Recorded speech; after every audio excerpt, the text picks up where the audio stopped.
que ce que je suis en train de faire, c'est pour les Africains, en tant qu'aussi panafricains, c'est pour les Béninois. Et alors, à partir de ce moment, nous lui avons posé ce problème, on a posé le problème, il a dit, bon, tiens, on peut le faire. Nous lui avons dit que ce n'est pas lui qui va seulement contribuer, parce qu'au-delà de ce projet, que nous voulons offrir des bourses aux jeunes Africains. Je viens là-dessus maintenant. Et ces bourses que nous voulons offrir aux jeunes Africains, il faut que les jeunes Africains aussi participent. Et ce projet, Formation pour tous, existait depuis 2005-2006, avant que je l'ai créé depuis 2005-2006. Et ça suit son étape jusqu'à ce jour-ci. Parce que chaque fois que je vois que je ne peux pas lancer, je ne me suis pas senti fort pour lancer, je laisse tomber. Aujourd'hui, je me suis senti très fort pour aider les jeunes Africains, en particulier les jeunes Béninois.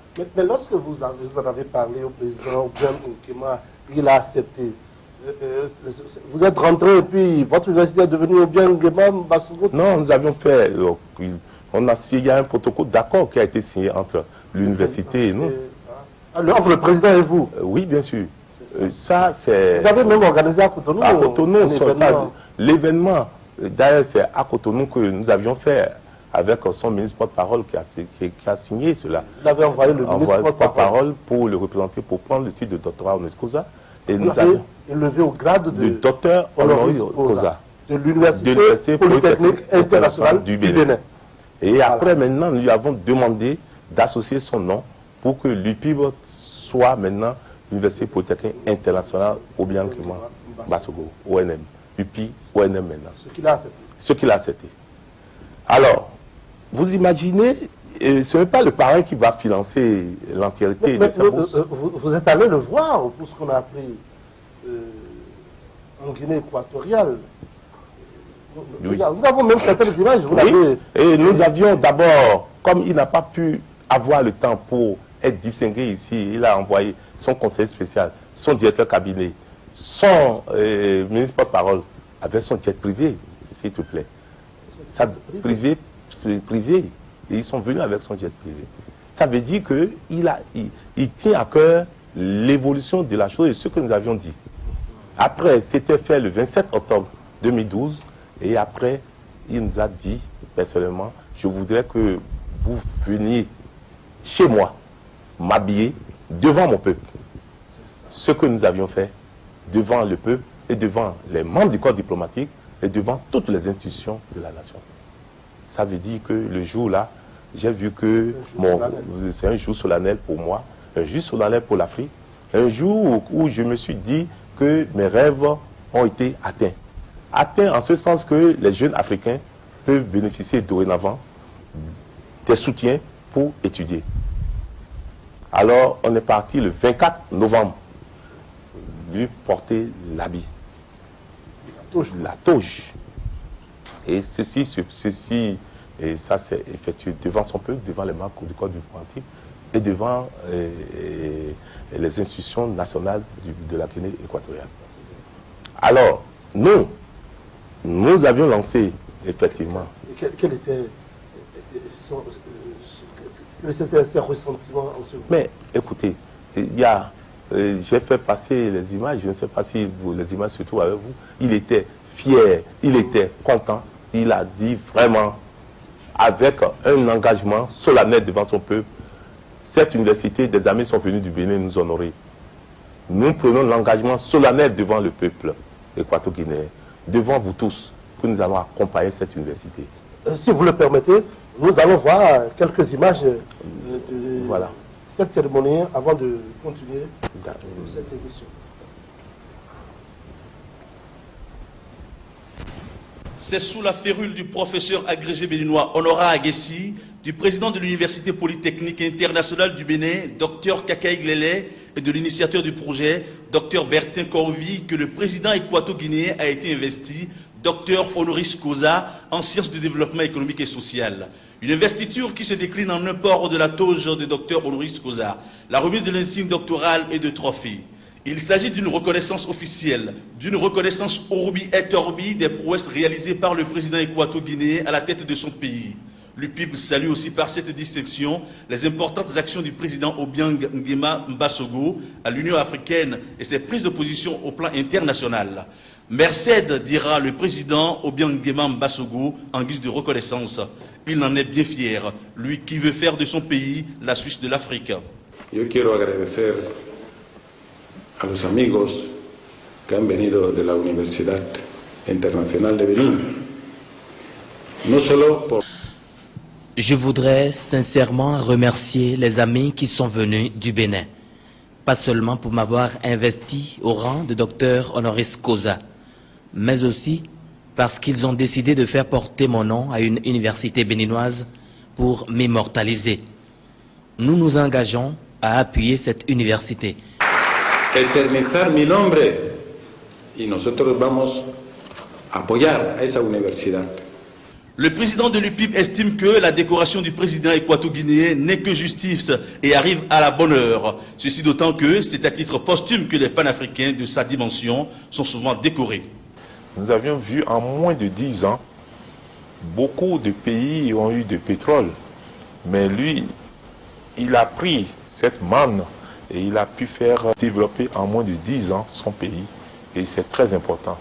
Pour l'Afrique, il a su trancher au moment où il était président de l'Union africaine, il a su trancher certaines positions vis-à-vis du président Kadhafi.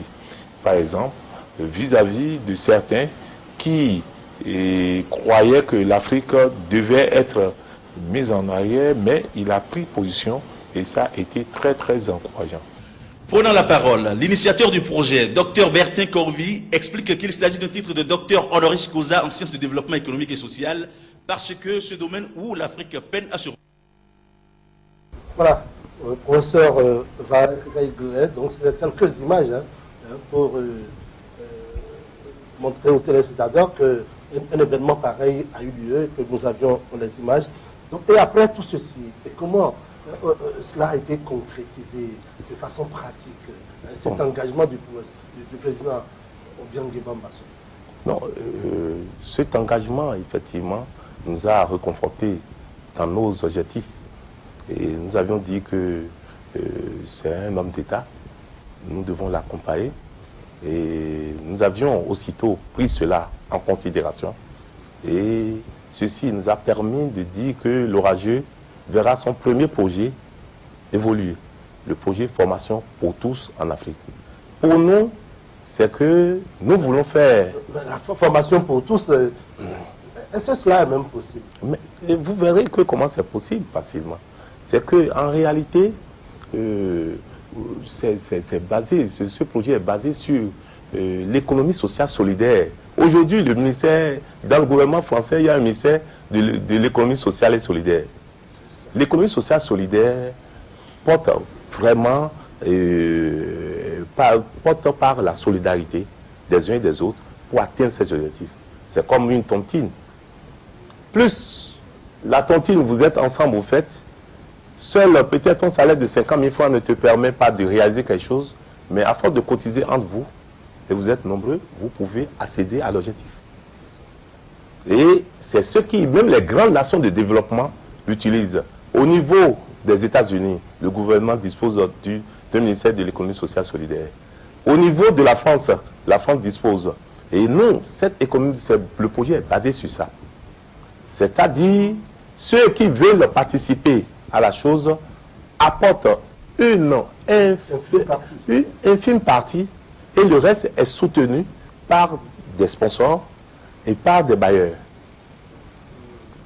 Et lorsque vous amenez, comme on le dit, et vulgairement en notre ethnie fond, soit Kolidibo, on amène un peu au genou et le reste maintenant on va t'amener sur cela. Et ça, les apprenants, quand on dit que, écoutez, vous avez une bourse, effectivement c'est une bourse, mais c'est pratiquement gratuit. Une formation qui coûte 800 000, 1 million de francs, on vous dit de payer seulement le droit d'inscription de 50 000 francs. C'est rien.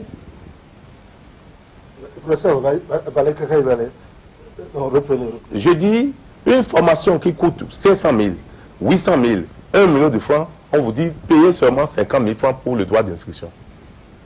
Et c'est autrement dit, aujourd'hui, à l'université Polytechnique internationale au bien Guémam-Bassou. Oui.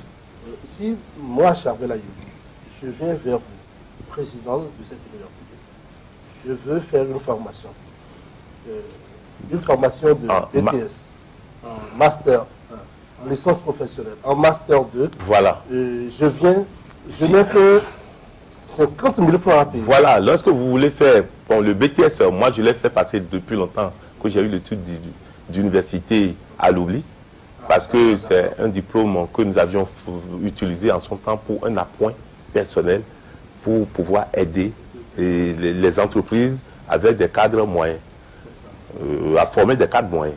Mais actuellement, nous ne faisons plus, notre université ne fait plus le BTS, mais fait le DUT, diplôme universitaire de technologie. Vous voyez, quelqu'un qui a le BTS ne peut plus continuer 3e année d'université, mais quelqu'un qui a son DUT peut continuer la 3e année. Et c'est un diplôme universitaire. Donc, Bac plus 2, Bac plus 3 licence et Bac plus 5 master. Quand il s'agit du DUT et de la licence, vous apportez 50 000 francs comme droit d'inscription. Et c'est tout. Mais quand il s'agit du master, le droit d'inscription, c'est 70 000 francs. Alors, au lieu de 800 000, 1 million, ma formation, pour moi, c'est simple. J'ai dit, en 98, la formation master chez moi était à 1 800 000. En 2002, j'ai ramené à 1 500 000. Mais aujourd'hui, aujourd'hui, et même avant cela, j'ai remarqué que quand je faisais les masters, quand les autres écoles sont venues nous rejoindre, il y a des masters que d'autres écoles font aujourd'hui à 500 000, à 600 000. Donc c'est bon, j'ai dit que c'est très bon, ça il va de bonne guerre, c'est la concurrence. Mais c'est que ça participe au développement, on amoindrit les frais de formation aux apprenants. C'est très bien. Au plus grand masse, à la plus grande masse de faire cela. Maintenant, nous disons simplement que vous payez seulement 70 000 pour le master, 50 000 pour la licence. Et DUT. Cela, on se pose la question, comment on peut le faire? Mais je vous dis que c'est simple. Former pour le plaisir? Non, on ne forme pas, on participe au développement. Là, la partie, il faut, pour pouvoir faire cela, je vous ai parlé de l'économie sociale solidaire. C'est basé sur la forme de l'économie, le concept. C'est le concept de l'économie sociale solidaire, ça. Maintenant, lorsque tous ceux-là participent à cela, nous devons chercher des sponsors. Nous devons aller vers les bailleurs. Le sponsor officiel, le parrain de cela, s'appelle le président Obiangema, qui veut apporter un plus à ses apprenants. Un. Deuxièmement, on n'est pas parti simplement au niveau des communes. Mais au niveau des communes, c'est d'abord pour toucher les couches les plus vulnérables, les couches les plus démunies. Donc, les 77 communes du Bénin ont reçu un courrier de la part de l'orageux pour dire voilà, nous vous accordons 200 bourses par commune. 200 bourses. 200 bourses par commune, par 74 communes. Et maintenant, les villes à statut particulier, 400 bourses par Cotonou, Porto-Novo. Et au Haut Conseil et Commissariat à la Solidarité nationale, 400 bourses. Les communes ont commencé par répondre, déjà. Le Haut Commissariat à la Solidarité nationale a déjà envoyé 400 boursiers. Ainsi de suite. Nous, qui vont seulement, si quelqu'un veut faire le TUT et la licence, payer 50 000. 50 000. Et que si quelqu'un veut faire le master, payer 70 000. Mais avant cela, il doit payer les 25 000 francs d'études, de frais de dossier. Oui, ça c'est au choix. Bon, maintenant, quand ils vont payer cela, tout cela, ils vont payer. Les communes qui ont participé nous envoient des arrêtés communaux qui nous lient. Oui. Ça, aujourd'hui, nous sommes prêts à développer. Quelqu'un reste dans son bureau, envoie. Non. Donc, ces arrêtés communaux, plus on a demandé le certificat de nationalité de tous ces boursiers. Nous avions des Ivoiriens qui viendront. Il faut qu'ils soient béninois. Non, tu peux être béninois. Non, pour les communes, pour les communes, ça. C'est pour le Bénin. Mais maintenant, ce concerne tous les pays africains. Les pays africains? Bien sûr. Nous avions l'orageux on a envoyé des émissaires au Togo, en Côte d'Ivoire, au Burkina. Nous avons d'ailleurs quelques images de cela que au Burundi, on a a parcouru tous ces pays pour les informer. S'il vous plaît, professeur Valère Kakaï Glele, combien de bourses disponibles? Parce que vous avez dit, nous avons 74 communes au Bénin. Vous avez parlé de 200 bourses par commune. Et puis vous dites pour les communes à statut particulier, 400 bourses. 400 bourses et puis 400 bourses au commissariat à la solidarité nationale. Ça fait déjà énorme. Et vous dites que cela ne concerne pas que le Bénin. Non, ça concerne toute l'Afrique. De combien de bourses disposez-vous? 100 000 bourses que nous disposons pour toute l'Afrique. Vous disposez de combien 100 000 bourses pour toute l'Afrique. Et c'est 100 000 bourses pour toute l'Afrique. 100 000 bourses. Voilà. Et quand on parle de bourses, c'est Il y a l'affaire. combien de milliers de bourses pour le Bénin? Non, 20 000 bourses que nous laissons au Bénin. Sur les 100 000, il y a Sur les 20 000. 000 pour Bénin. les Béninois. Et le reste ira où? Il reste ira dans les pays africains, comme je vous ai dit tantôt. Même certains ont déjà, vous allez voir au niveau des images maintenant, des gens en Côte d'Ivoire qui ont déjà reçu, des gens au Togo, en Guinée-Conakry. Comment choisissez-vous les universités pour Bon, maintenant, attribuer les bourses? voilà, nous avions, 100 000 bourses. oui, nous avions des écoles membres dans les pays africains, membres des pays africains, de l'orageux, dans les pays africains. Donc, de grandes écoles. De grandes écoles. Par exemple, je peux citer au niveau de la Guinée-Conakry aujourd'hui, nous avons l'université Nongo de Conakry. Nous avions au Burundi l'université Martin Luther King. Nous avions au Burkina Faso l'Institut africain de management. Nous avions en Côte d'Ivoire l'Institut universitaire d'Abidjan, Agitel Formation, et donc un peu de tout. Nous avions des écoles, de grandes écoles, qui ont déjà montré leur talent et qui, effectivement, ont fait reconnaître leur diplôme au CAMES, ou bien homologués par l'État, leurs différents États. Et c'est ces différentes écoles, grandes écoles, qui constituent l'orageux. Alors, nous allons dispatcher les boursiers, une partie dans ces écoles, qui ont accepté d'aller vers nous et qui ont cotisé, effectivement, pour être membres de l'orageux. À partir de ce moment, nous allons dispatcher ces différents boursiers dans les établissements. Mais la plus grande partie de ces boursiers arrive au Bénin. Évidemment, puisque le président est béninois. Voilà. Cela veut dire que, professeur Valère Kakaï Glele, 100 000 Béninois, donc 20 000 Béninois pourront bénéficier presque à titre gratuit d'une formation cette année. Cette année. Et voilà comment nous avions réparti. Maintenant, dites-moi, au niveau des communes, on a touché la faisabilité de cela. Où est la faisabilité? Ce n'est pas seulement qu'on va les mettre chez moi à l'étoile, oui. La faisabilité, c'est quoi? Vous avez un grand site que vous êtes en train de construire actuellement. Oui, excusez-moi. Nous avions un grand site, bien sûr, au niveau de Fijocet. Nous sommes en train de construire. Quand j'ai commencé, beaucoup me traitent de fou. Parce que je l'ai fait sur 12 parcelles, près de 12 à 14 parcelles. 14 parcelles. Et une fondation de 12 étages.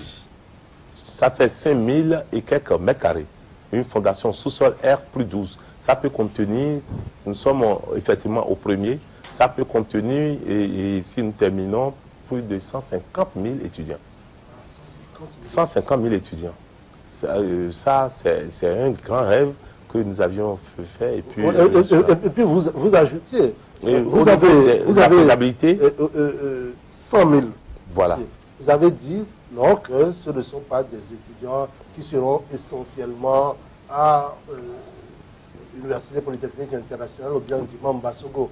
C'est quoi? On peut envoyer certains à l'université d'Abomey-Calavi, d'autres dans des écoles... Non. Ce que nous allons faire au Bénin, nous sommes rapprochés des écoles, des communes.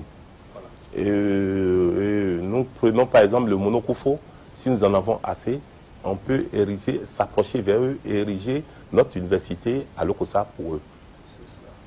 Mais déjà pour cette année. Mais déjà pour cette année. Et par exemple, des maires nous ont déjà proposé des appartements pour pouvoir mettre l'école là. C'est ça. L'école dans l'air. Les mairies prennent ça en charge. Oui, les maires, d'autres maires nous ont déjà proposé ça. Si vous voulez, nous pouvons vous trouver un appartement Parce que pour vous faire cela. offrez 200 bourses. C'est important. Et dans nos communes, nous avons plusieurs arrondissements. Si nous trouvons plus, il n'y a pas de problème. Mais voilà, nous allons nous approcher vers ces départements.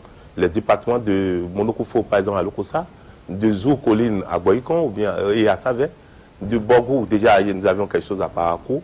On peut mettre ça dans la Liborie à Kandi. Et quelque chose parce que le maire de Kandi est prêt pour mettre quelque chose et mettre un appartement à notre disposition pour les Ouémé Plateau à Porto Novo et pour Atakwa, Donga, peut-être Djougou et Natitengo. Nous nous approchons vers la population pour que les plus démunis, les couches les plus vulnérables puissent accéder à la formation gratuite. Voilà. Alors, vous allez recruter certainement de nouveaux enseignants. Oui, bien sûr, c'est pourquoi nous avions décidé de faire ce que nous connaissons depuis 20 ans. Les gens demandent si nous avions fait ce génie civil, si nous faisons telle chose pour la médecine, la pharmacie, on dit non pour le moment. Pour le moment, non. Pour le moment, mais nous arriverons là. Ah oui. Mais écoutez, la formation, quand vous prenez la formation, c'est le pôle, le plus grand pôle de développement d'une nation. Donc, et là, vous prenez le cas des États-Unis. Si vous prenez le cas des États-Unis aujourd'hui, vous verrez que après l'industrie, c'est la formation. Même s'il y a l'industrie, ceux qui travaillent au niveau de l'industrie doivent être formés. Donc, la formation, comme c'est le pôle de développement. Nous sommes, et c'est là, c'est pourquoi je reviens, je salue le président Yahibouni, qui vraiment a pensé à cela. Le président Yahibouni, c'est un homme de développement. Il a pensé à quoi? A pensé à la gratuité de l'école, depuis la base. Et après ça, il a pensé à la gratuité de la formation, et la gratuité de la formation des filles au secondaire. Et nous, si nous accompagnons cet homme de développement dans l'enseignement supérieur, c'est quelque chose. On n'a pas besoin d'être ministre, d'être député, d'être maire pour penser au développement de son pays. Et cet homme de développement que moi j'ai vu, je dis que c'est, n'en déplaise à ces détracteurs, il a pu faire, dites-moi, Chabel, avant 2006, il y a combien d'écoles? Il y a combien qui étudiaient au cours primaire? Avant 2006, dites-moi comment les enseignants étaient payés et combien ils sont payés maintenant. Combien d'hôpitaux nous disposons avant 2006 et maintenant? Les gens ont oublié quelque chose, que nous sommes en une grande crise économique mondiale. Et dans cette grande crise économique mondiale, ce homme de développement a pu faire ça jusqu'au bout. Nous devons le féliciter. Oui. Vous êtes un peu yahi. Oui, non, écoutez, mais c'est ça que des fois même les gens n'aiment pas. Parce que à un moment où bien des gens le critiquent, le détestent, révision de la Constitution par-ci, le puis par-là, plein de choses. Je vais vous dire que vous lui mettez un peu plus que la toge de Dr Honoris Causa de l'université. Là, moi, je vais m'approcher de lui pour lui donner le titre du Dr Honoris Causa pour le développement de ma nation. Ah, mais c'est un homme de développement. Dites-moi, ce n'est pas que nous blaguons, ce n'est pas. Il faut. Pourquoi on critique et on ne suggère pas? Ce n'est pas sérieux.